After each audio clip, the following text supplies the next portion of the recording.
Jaya Girivaradhari, Jaya Girivaradhari,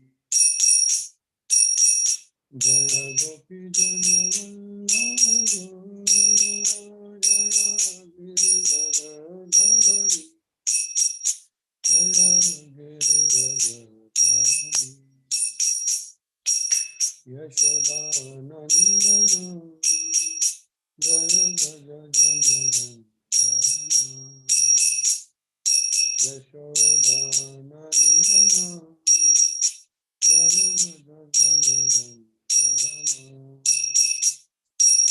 Yamuna Tiravana Kari Jaya Kundari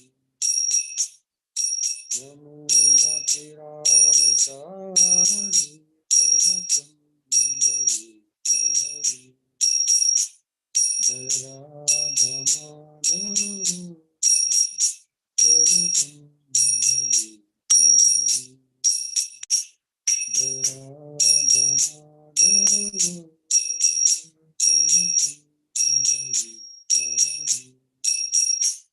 Jaya Kundari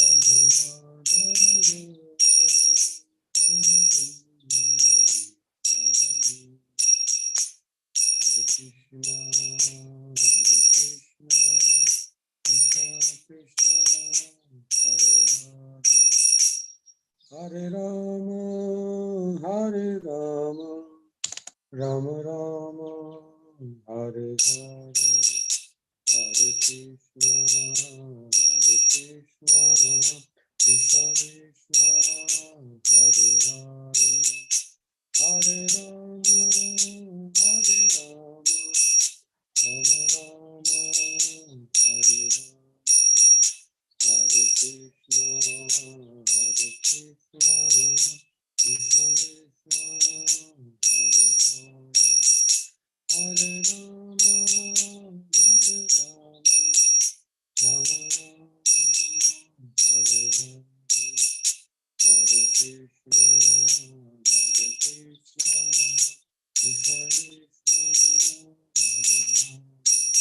Hare Rama Hare Rama Rama Rama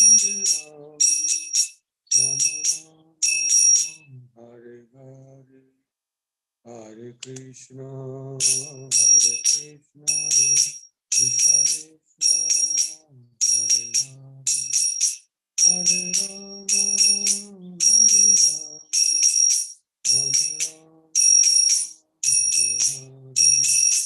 Hare Krishna Krishna Krishna Hare Hare Hare Rama Hare Rama Rama Rama Hare Hare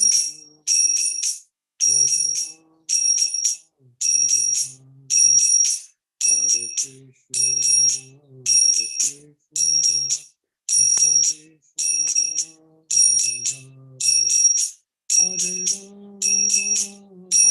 Rama Rama Rama Hare Hare Hare Krishna Krishna Krishna Hare Hare Hare Rama Hare Hare Krishna Krishna Krishna Hare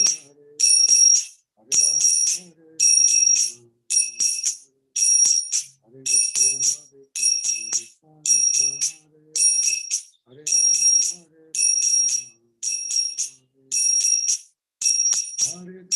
Hare Krishna Krishna Krishna Hare Hare Hare Rama Hare Krishna Krishna Krishna Hare Hare Hare Rama Hare Krishna Krishna Krishna Hare Hare Hare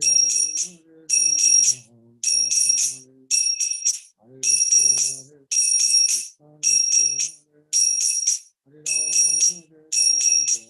Krishna Hare Hare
I'm just trying to join from my computer. Just give me 2 minutes.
We'll wait for a minute or two. Hare Krishna. Propose joining back.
Prabhuji, just 2 minutes. There's some problem in my Zoom app. I'm just trying to join.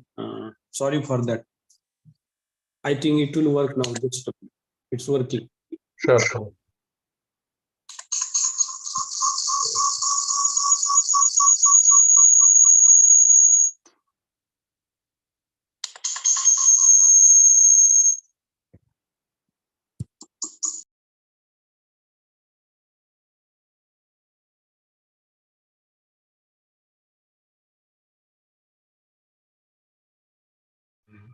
Okay, now it has started. Yeah. Hare Krishna. Am I audible now? Yes, Prabhu. Clear. Sorry, there are some problems on computer related. No problem. We are just starting now. So today I have been instructed to discuss on 17th shloka, 21st chapter of third canto, and this is basically the conversation between, the chapter name is conversation between Kardama Muni and Manu, that is Swayambhu Manu. But of course, this shloka is not really in the conversation of that particular, that conversation, but shloka is just before the conversation, some incident there. So we'll be discussing that. But just to catch it up, basically, at a broad level, basically, it is a talk between Vidura and Maitreya Muni, and Vidura is asking many very relevant and very intelligent questions on the creation of the universe. And this is the early phase of creation of universe. These various conversations are there. In between, there was the Lord Vara's pastimes also came, and we went there.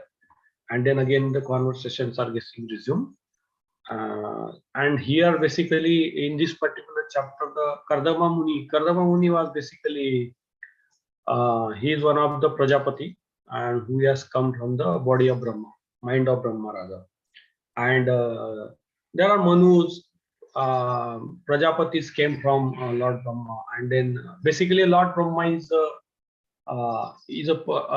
entity who creates the secondary creation. So primary creation we discussed. Primary creation is coming from Lord Vishnu directly, Mahattatva, and then Mahavishnu, Garbhodaksha, Shirodikshaya Vishnu. So all that universe, that's a primary. So 24 elements of Mahattatva, and then so basic ingredients are given by Lord only, Lord Vishnu. And secondary creation is further. So Brahma comes from Lord Vishnu novel, and then he creates, he meditates, and then he gets intelligence and power to create further, and he creates the further things. So he creates everything then, entities, various 84 lakh species, and Manus. Manus are basically who decides the code of conduct for humanity. Like Manus means Manus, like, and Prajapatis, and there are other Rakshasas, and a lot of people comes, demons. So that we discussed in last chapter, like, you know, a lot of things are coming from Brahma's body, and sometimes he's also getting scared, taking help of Lord, and then, and this way that whole creation process is going on. So I will just project the, this got open now. I'll just project the shloka, and then we'll discuss more detailed continuation. Just a minute.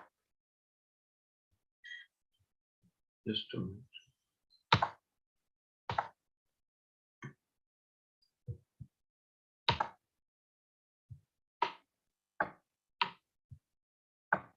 Okay, so this is 17th shloka of 21st chapter, 3rd canto.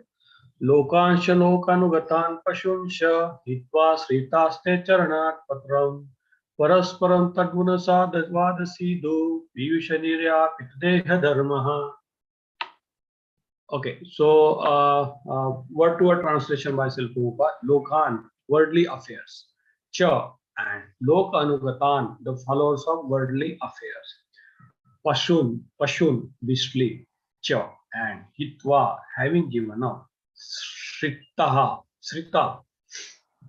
taken shelter. Te, your. Charana, top lotus feet. Atapatram, umbrella. Parasparam, with one another. 12, your. Guna, of qualities. Vada, by discussion. Sidhu, intoxicating. Piyusha, by the nectar. Driyapita extinguish. Deha dharmaha, the primary necessities of body. Translation by Srila Prabhupada. However, persons who have given up the stereotype worldly affairs and beastly followers of these affairs, and who have taken shelter of umbrella of lotus feet by drinking the intoxicating nectar of your qualities and activities in discussion with one another, can be freed from primary necessities of the material body. Purpose. After describing the necessity of married life, Kardama Muni asserts that marriage and other social affairs are stereotype regulations for persons who are addicted to material sense enjoyment. The principles of animal life, eating, sleeping, mating, and defending, are actually necessities of the body. But those who engage in transcendental Krishna consciousness, giving up all stereotype activities of this material world, are freed from social conventions. Conditioned souls are under the spell of material energy are eternal time, past, present, and future. But as soon as one engages in Krishna consciousness, he transcends the limit of past and present and becomes situated in the eternal activities of Lord. One has to act in terms of the Vedic injunctions in order to enjoy material life, but those who have taken to the devotional service of the Lord are not afraid of the regulation of this material world. Such a devotee do not care for conventions of material activity. They boldly take to that shelter, which is like an umbrella against the sun of repeated birth and death. Constant transmigrating of soul from one body to another is the cause of suffering in the material world. This conditional life in material world is called samsara. One may perform good work and take his birth in a very nice material condition, but the process under which birth and death take place is like a terrible fire.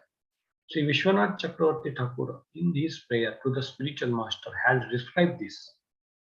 Samsara, or the repetition of birth and death, is compared to the forest fire. A forest fire takes place automatically without anyone's endeavor by friction of dried wood, and no fire department or sympathetic person can extinguish it. The raging forest fire can be extinguished only when there is a constant downpour of water from the cloud. The cloud is compared to the mercy of spiritual master. By the grace of spiritual master, the cloud of the mercy of the personality of Godhead is brought in, and then only when the rains of Krishna consciousness fall can the fire of material existence be extinguished. This is also explained here. In order to find freedom from stereotyped conditional life of material existence, one has to take shelter of lotus feet of Lord, not in the manner in which the impersonalist indulge, but in a devotional service, chanting and hearing the activities of the Lord. Only then can one be freed from the actions and reactions of material existence. It is recommended here that one should give up the conditional life of this material world and association of so-called civilized human beings who are simply following in a polished way the same stereotype principles of eating, mating, sleeping, and defending. Chanting and hearing of the glories of the Lord is described here as a Tadguna Vidavada Siddhu. Tadgunavada Siddhu. Only by drinking the nectar of chanting and hearing of the pastimes of the Lord can one forget the intoxication of material existence. Hare Krishna.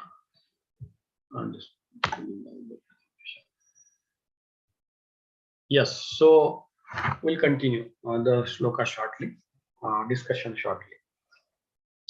Namo Vishnupadaya Krishna Prashtaya Bhutale Srimade Jai Pataka Swami Niti Namane Namo Acharya Vadaya Nitai Kripa Padayane Dhora Katana Padaya Namo Vishnupadaya Krishna Prashtaya Bhutale Srimade Bhakti Vedanta Swami Niti Namane Namaste Saraswati Deve Gauravani Pracharini Vishesha Shanyavani Pashatya Deshatayani Jai Sri Krishna Chaitanya Prabhu Nityananda Sri Advaita Gadadhara Srivasadi Hare Krishna, Krishna Krishna, Hare Hare, Hare Ram, Ram Ram, Hare Hare, Krishna, Krishna Krishna, Hare Hare, Hare Ram, Ram Ram, Hare Hare.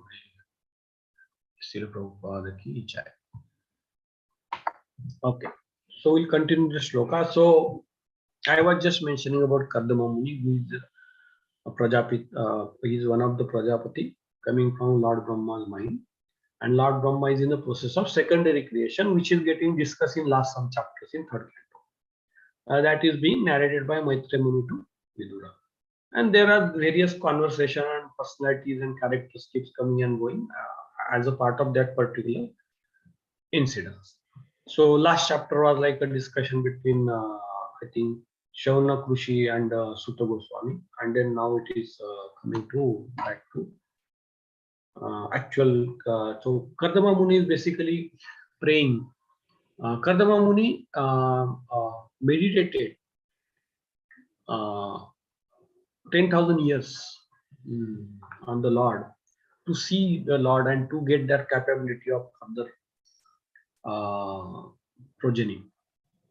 So then Lord came in his Lord gave the darshan to him in his Shweta form.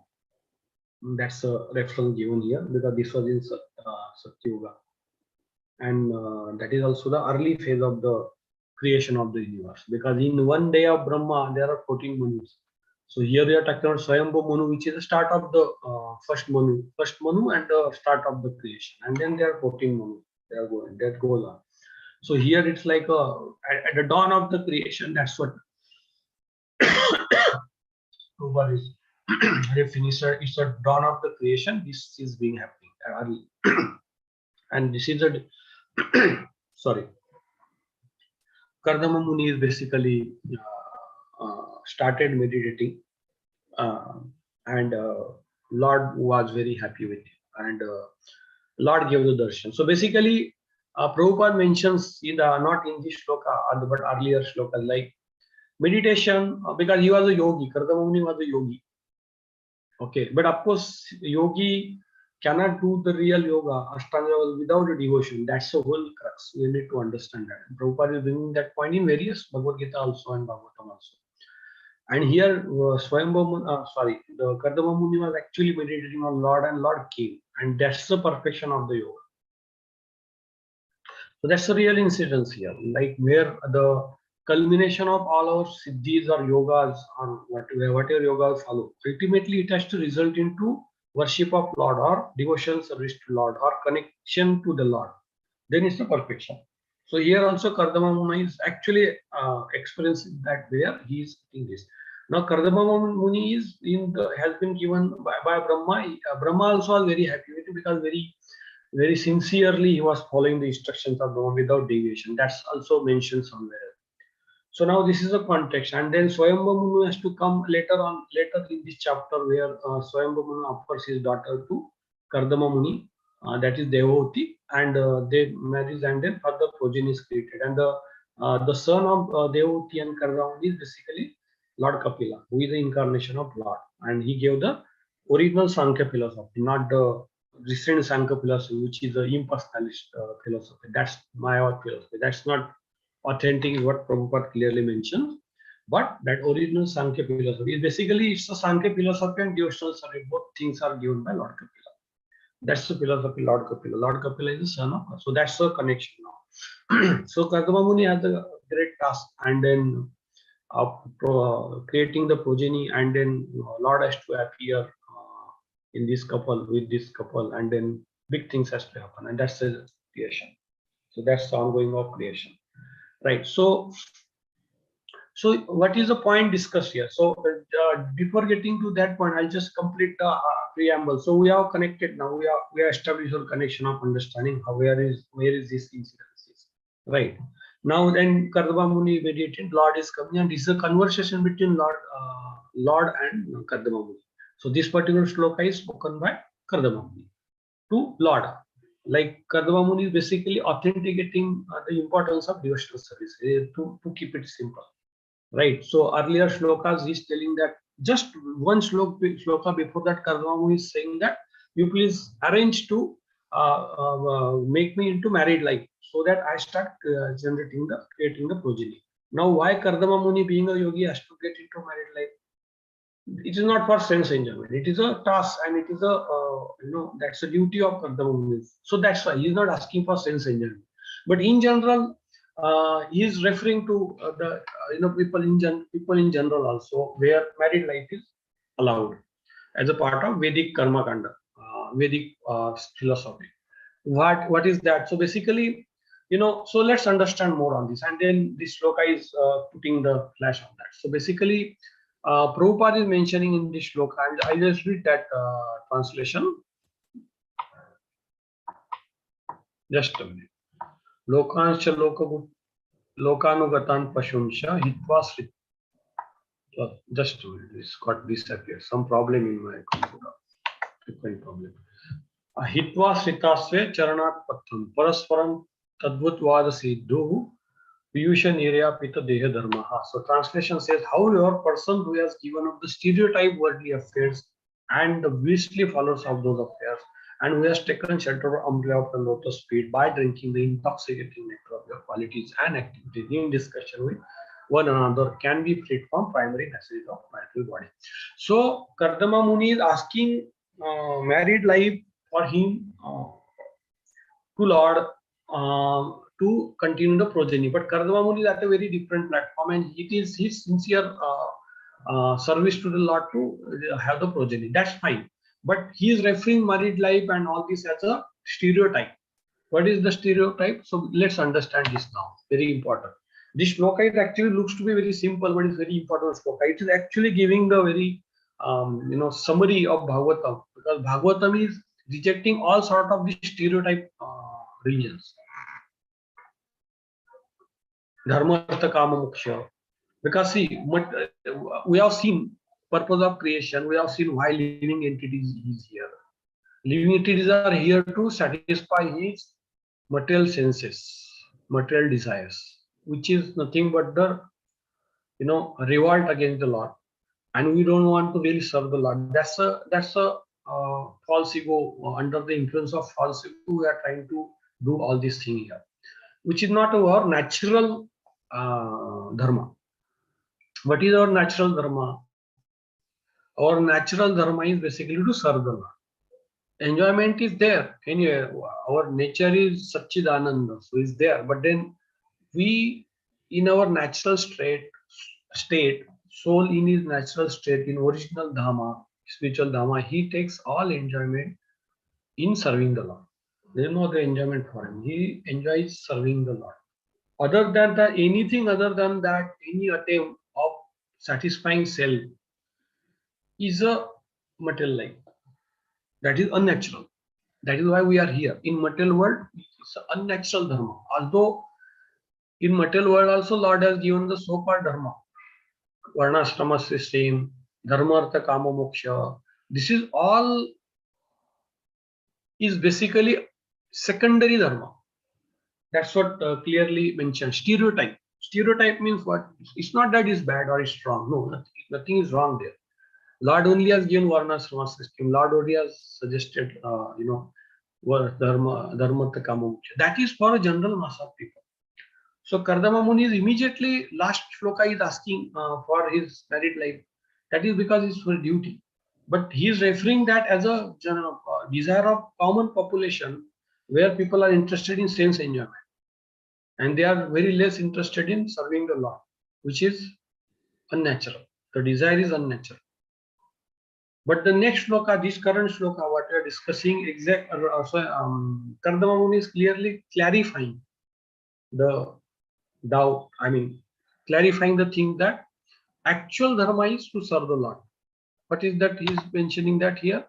Your Lord, so who has taken the shelter of umbrella of your lotus feet by drinking the intoxicating nectar of your qualities? He doesn't have to worry about primary necessity of material body. What is primary necessity of material body? We want to enjoy the material senses.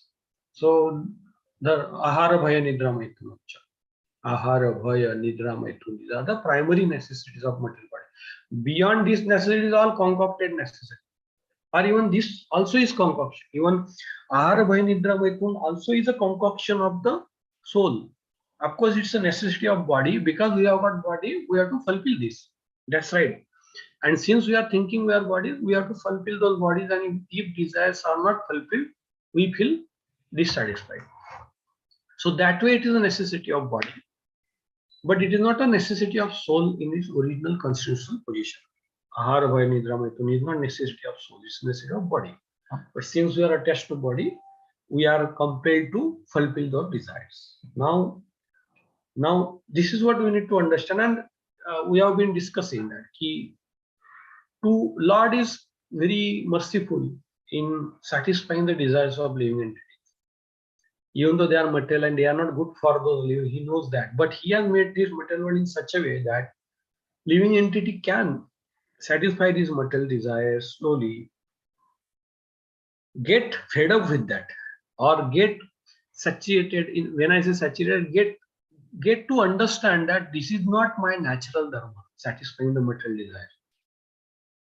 This is what exactly Lord has created his material world, and he has given enough facility, enough scriptures, gurus are there, Rishi Munis, Vedas, Vedic scriptures, everything he has given. Bhagavatam is a summary, the ripened fruit of all Vedas. Bhagavad Gita is also there.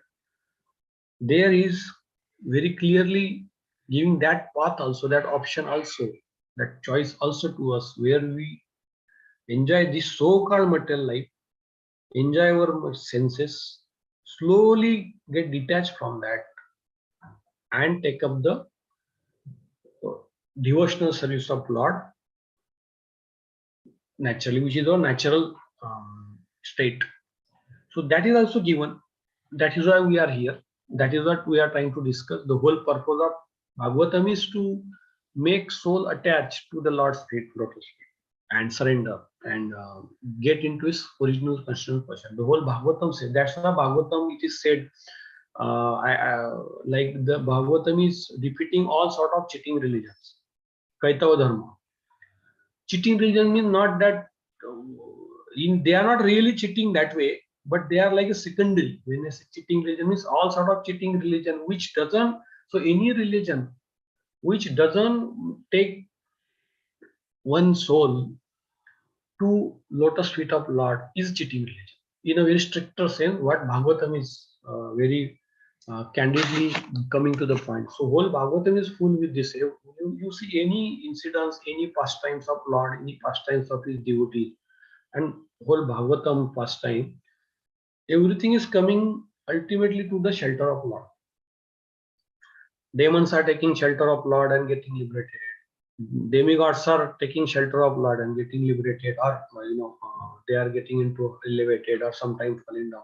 Living entities are taking. Every incidence is coming back to the taking shelter of the Lord. So that is why Prabhupada uses the word here.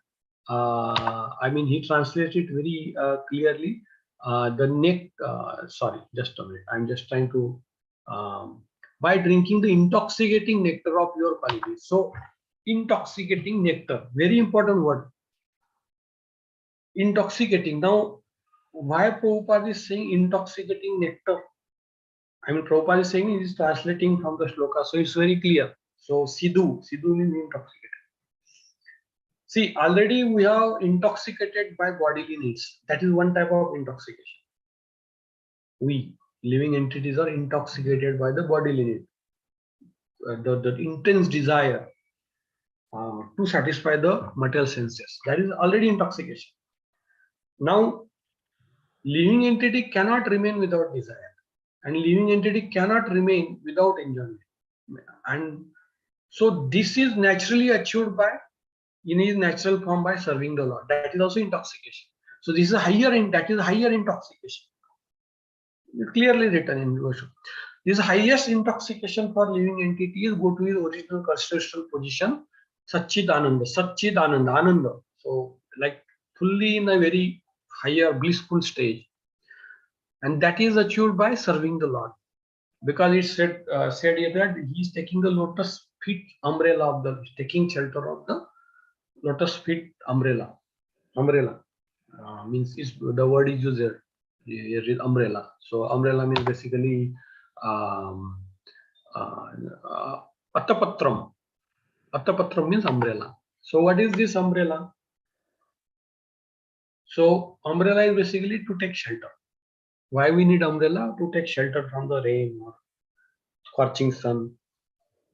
So it is mentioned in this shloka itself that this material world is having some enjoyment, but mostly it is suffering. Samsara dava nala vidaloka.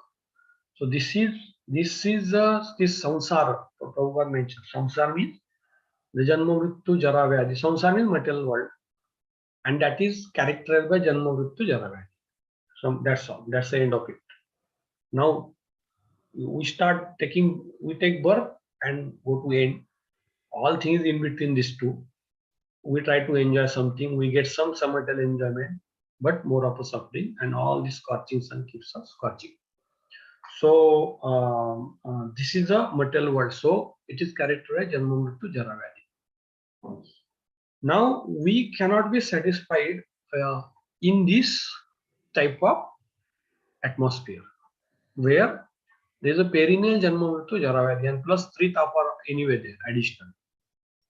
Adibhautik, Adidayvik, and Adhyatmik tap. These are all there anyway. So, what is a real dharma? Real dharma is to get detached from all this. That's the real dharma. Get detached from this and get attached to the lotus feet of the Lord. When we say lotus feet, attached to lotus feet means serve the Lord, discuss his pastimes, enjoy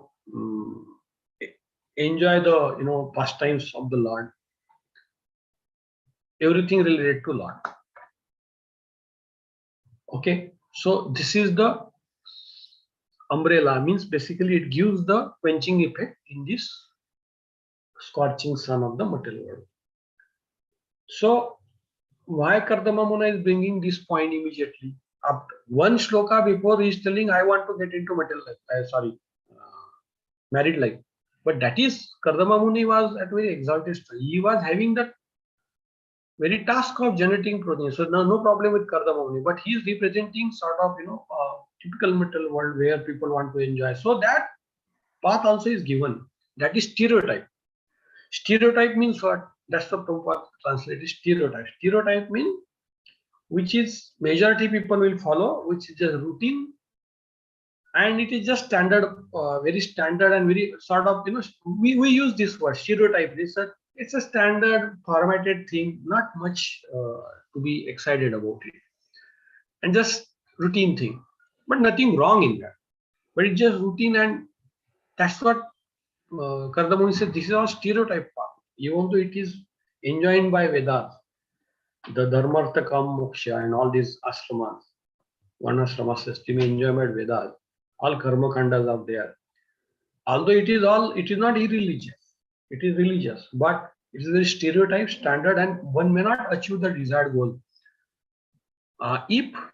So, say for example, if somebody follows this standard path of dharma, artha, and all that, and he doesn't develop the attachment to Lord, life is waste. That's why it was stereotype. It may not give you the desired result, or it may give also. It may take very long time. It's very slow process, and may not be. It's not really recommended in Bhagavatam. Vedas it may be recommended. Bhagavatam doesn't recommend it. Bhagavatam say no. You directly take a direct method, non-stereotype method. Non-stereotype is direct. Stereotype is sort of indirect. That's the way to look at it in this context. So Kardama Muni is saying, if somebody want to really bypass the stereotype approach, means he's saying we should not adopt the stereotype approach, which we explained. I explained what is the stereotype approach. If you want to go to non-stereotype real approach, take shelter of Lord. Stereotype approach also is intoxication by material senses, material desires. Non-stereotype also is intoxication, but very high level of blissful intoxication, original intoxication, Satchidananda, for the material, for the living entity by taking shelter of Lord and his devotional service. That's the whole Bhakti Marga is. So it is basically, the shloka is clearly telling Bhakti path of devotion is the ultimate. Kardama Muni was a yogi. He did all yoga tapasya. He saw the Lord. And Kardama Muni is saying now, yes, you take a part of direct. That's so general. That's a recommendation. That is why this is shloka is very important. What living entity should do.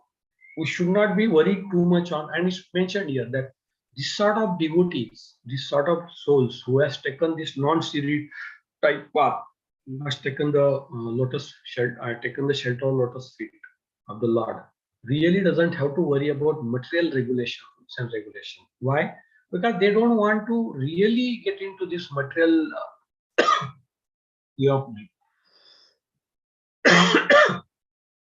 and they doesn't come under the control of these laws. Otherwise, in a stereotype definition also is suppose that it is a standard, you are driven by rules and regulation. What is that rule of regulation? Laws of karma.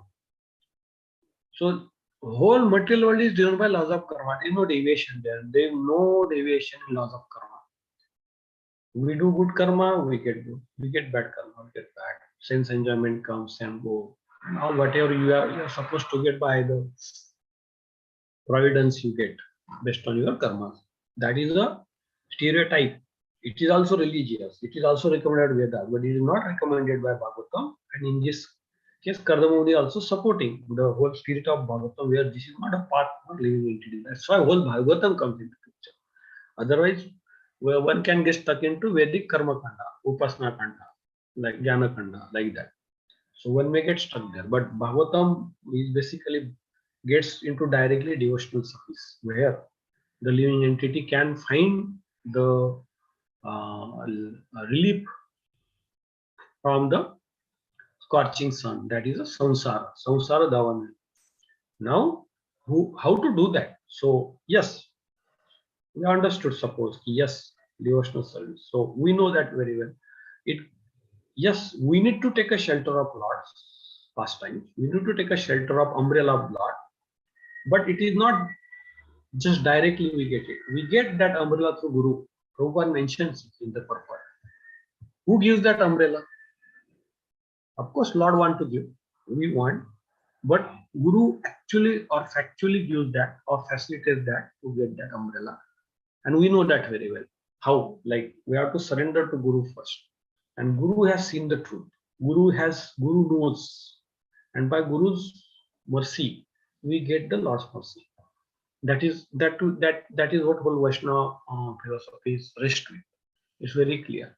So that's why we sing that prayer also, the Guru Ashtakam in the morning. So that is the same thing. Like we are describing the glories of Guru, how important Guru is, and Guru is like a cloud,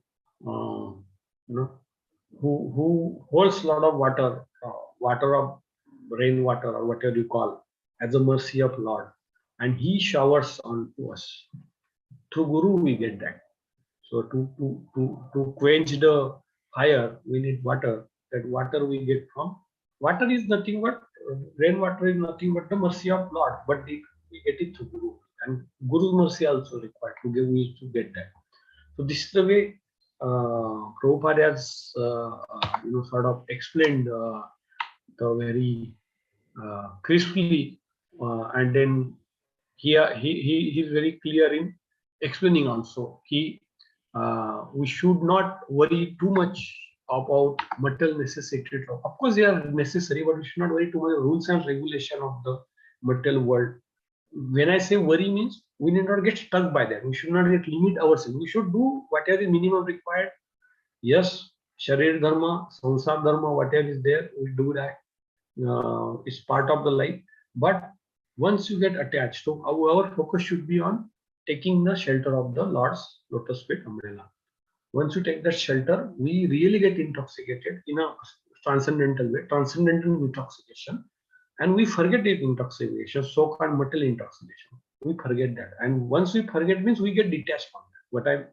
What is being seen here is forget means we become least interested in, and once you become least interested in or detached from material intoxication, you don't have to really get into laws of karma and all that, and then slowly it fades away, and then we attain the original position of serving the Lord. That is our natural constitutional position. So this is the way Kardama Muni is quickly putting the next shloka. Two shlokas are very tricky. When I say tricky in the sense, one without Prabhupada's purport definitely will be tricky. One shloka before he want married life, and next shloka why we should be worried about it. Only Prabhupada can explain this very clearly, and then that's why he has elaborated perfectly, and we can understand it now that way. So that is what I wanted to share from this shloka. I may request Prabhuji, Vidura Prabhuji, to further add comment, correct it, anything going wrong there, and then we can get into questions and answer session also. Hare Krishna. Hare Krishna, Prabhu. Very nice class. Nothing specific that I wanted to add. Just to highlight the process of Krishna consciousness versus rest of the so many other processes. So that's what to my mind is coming across based on what you spoke also, that this is to take us to the highest platform, not to just be there, I'm also in religion, I'm also in spiritual life, I'm also practicing something, that is not what this is meant for. This is meant to take us to that highest level where we completely surrender and take up, and particularly Prabhupada is talking about chanting and hearing. And if you see, that has been proved in the way this moment has come up. And if you really see, there are many so-called traditional devotees who are there. But in Prabhupada's followers, if you see, they completely are engaged only in Krishna, like simply Krishna, nothing else. They don't want to mix with anything else. They don't want to. And you see, it's not just, okay, we can say advanced people only. We can see that even in, even someone taking up little seriously, but, maybe still working and all that. But they also come to that quickly, that platform of only Krishna, and see how they can quickly get out of the other aspect of what you call the social conventions and all that stuff. They are very completely, what do you call, should I say, like, they sort of ignore the other things, right? They just don't care. That attitude, like, no, I don't care, like, attitude. So that is, that means Prabhupada has given it so clearly, so precisely, that we are able to take it up. He says, no, it requires boldness to do it. Prabhupada writes right in this thing. They just simply bold means, I don't know if he used the same word, but he's saying, one of the word I saw, one of the something which meant like that they just don't bother. They just take that big step. That is written there in one of the sentences when you read the purport. Yeah. Boldly, the word used boldly. Okay, boldly only, right? So that comes out very clearly. And that means it is not something which is conventionally, okay, let us have this, the regular spiritual kind of thing, what is so-called spiritual activities, how we are very obedient, we do these things.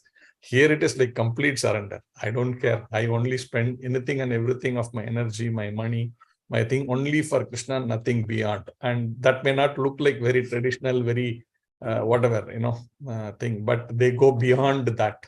And that the nature or the objective of that would simply be to hear and chant and facilitate the, the other like-minded devotees. It's all focused only on that. Hare Krishna, Prabhu. Hare Krishna. Thanks, Prabhuji, clarifying further. Thanks. So, any questions further or comments from the devotees?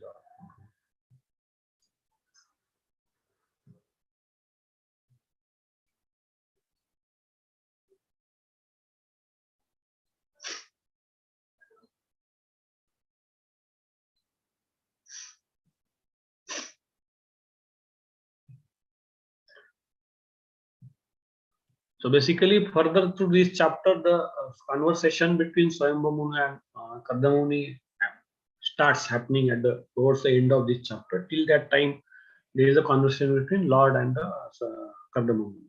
So just to close that loop. That's in a practical sense, if you have to see, like, I mean, how can we look at it? For example, some of us will be working, we will have so many social commitments, things like that. But then if you see advanced devotees, they don't care. Even though they may be working, they may be having these social relationships and all that, they will be very strict.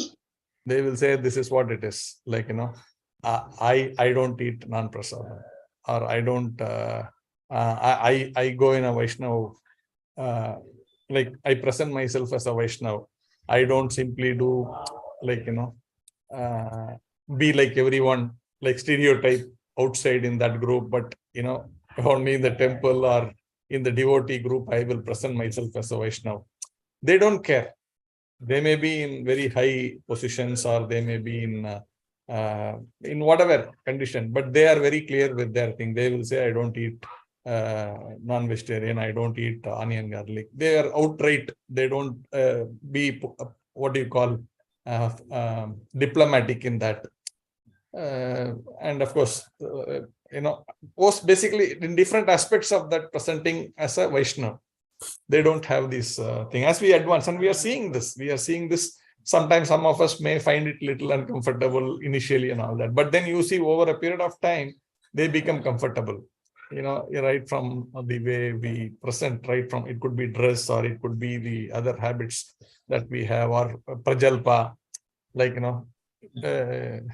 getting into so much unnecessary discussions in office or even anywhere else, like, in a relative circle, or doing, so many other things. Could be movies, sports, so many things. Devotees are completely indifferent and they don't care. They present themselves very nicely as with that mode, not just presenting, but the presenting is because of what is happening in the brain, which clearly understands these things are stereotype and these things are basically something which I don't care for. That approach comes once we are like, again, the basic principle is chanting and hearing. Once we start hearing more and more, and when we hear such like amazing purpose proper, then that clarity emerges in our head, and we are able to win over all the other anarthas and all these things of these stereotypes which keep, because we are bombarded, right? We are conditioned to think like that, and these conditionings are removed by the, like they say, like, the power of knowledge which comes from the Supreme Lord through these pure devotees. Srila Prabhupada. Hare Krishna. Hare Krishna. Yes, Prabhu. Thanks, Prabhu. So if there are no questions, any questions, Prabhuji, Mataji? If there are no questions, we can close. I'll wait for 2 minutes. Hare Krishna, Prabhu. No questions, Prabhu.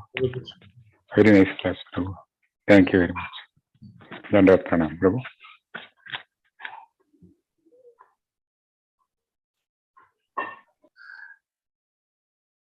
Okay, so if there are no questions, we will close the session.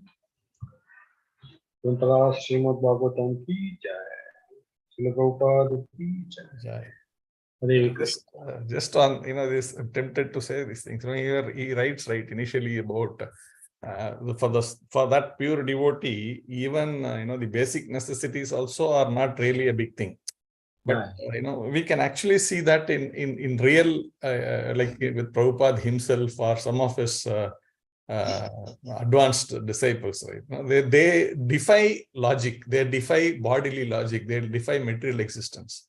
Prabhupada himself, when he had this heart attack, the ship everybody knows, but even after that he had some heart attacks. He was admitted in hospital. They were trying to do a lot of intervention. And Prabhupada said, nothing doing, I'm not really keen. And he was asking his disciples to simply massage his heart. Can you imagine? Massage my heart when I'm having a heart attack. And he said, at some point in time, he said, let's get out of this place. They had to literally forcibly take out, even though the doctor said, no, you cannot be taken out now, we are not responsible. You have to take responsibility for his life. Prabhupada didn't care about it. He said, I just get out. And then there were other occasions also, and Prabhupada defied logic. Right? Body means, we say, right, body means the basic things are there and all that. But that is for people like us. But for someone like Prabhupada, and there was a time when Prabhupada also said, so many things are happening. Should he consult doctors and all that? Then Prabhupada, his disciples, somewhere along they were asking, So Prabhupada, what do you want? So I said, what have you consulted Krishna kind of thing? Because Prabhupada is known to have mentioned these things that, I consult Krishna. So some devotees asked, and he said, yes, Krishna said, you come whenever you want to come. And that is when Prabhupada is seriously sick. So it's not like, someone else decides, like Yamaraj decides, or your old fate decides, or whatever, your old karma decides. But he says, you come whenever you want to come. And then the devotee said, okay, Prabhupada, please remain with us. He said, okay, you want me to remain? Okay. It's like, should I come to your house kind of casual talk? Okay, if you want me to. And then Prabhupada actually started becoming better, I believe. And Prabhupada's, like he started taking a few, this one, and little prasadam, little more than he was living on simply Charanamrit for months together. Then he immediately started, and then he was able to get the strength, and he was literally ready to, come back, if I may say so. But then somehow after some time, his mood again went back that he wanted to go back. And then he stopped all that again back. And then they disciples decided, no, Prabhupada actually wants to go back. We should not just hold him like this for our interest. And then they did not ask this question again. And Prabhupada, finally decided to leave. So these things, even with body, you are transcendental. Prabhupada proved that, even if you have a body, you can still be, that doesn't mean, you need all these bodily requirements. Prabhupada has proved, and we are seeing some of his, I don't want to take names, because many of his disciples who are sincerely there now, all in their 70s and 75s or whatever, they have also defied logic, to show that, they are completely transcendental, not caught up with even though physically have caged in the body, they are able to prove otherwise, which a normal stereotyped devotee cannot do. Right. So this is amazing. Hare Krishna. Nice. Yes.